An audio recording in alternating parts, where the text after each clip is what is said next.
September 28, 1781. A small town in Virginia becomes the stage for the final act of the American Revolution. Cannons thunder, trenches creep closer each night, and a British general realizes he's trapped with no way out. This is the siege of Yorktown, the moment America's gamble for independence paid off.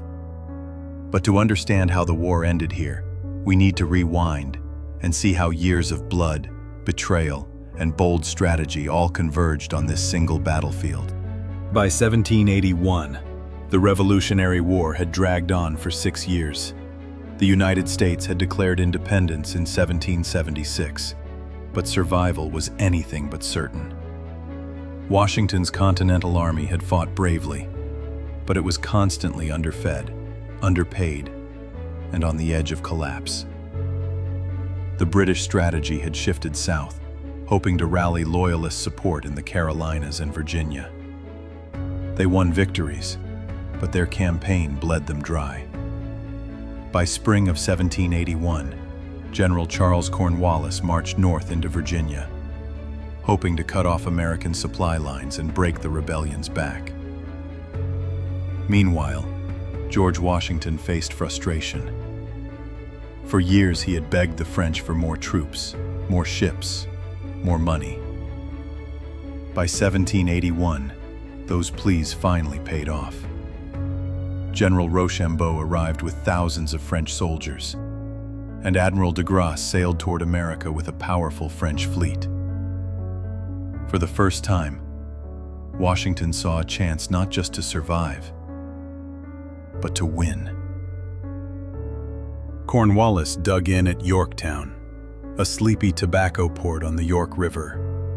He expected the British Navy to protect him from the sea. What he didn't know, French ships were on the way. In one of the boldest decisions of the war, Washington abandoned his long-dreamed plan to attack New York. Instead, he and Rochambeau marched their combined forces, more than 7,000 American troops and 5,000 French soldiers, hundreds of miles south to Virginia. They moved fast, tricking the British into believing New York was still the target. At the same time, Admiral de Grasse's fleet sailed into the Chesapeake Bay. On September 5th, they fought the British Navy at the Battle of the Capes.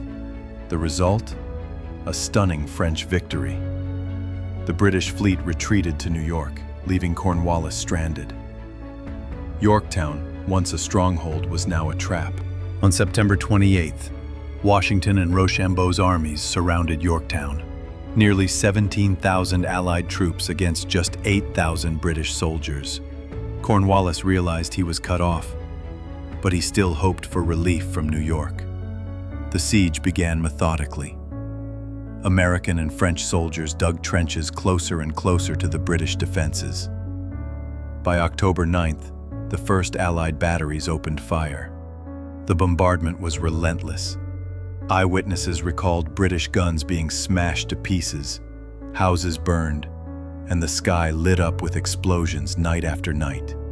But the Allies needed more than cannons. They needed to break the inner defenses. That meant capturing 2 British redoubts, heavily fortified positions guarding the line. On the night of October 14th, the Allies struck. American troops, led by Alexander Hamilton. Yes, the same Hamilton who would later be immortalized on Broadway, stormed Redoubt 10.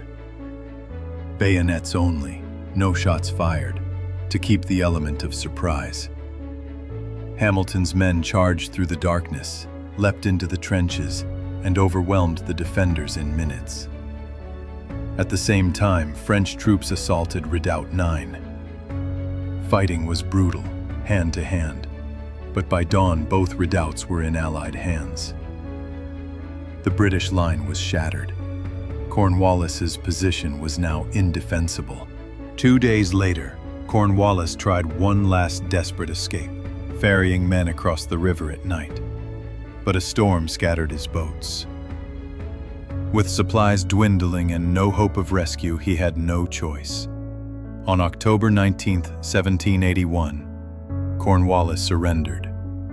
Nearly 8,000 British soldiers marched out, laying down their arms as the band supposedly played "The World Turned Upside Down."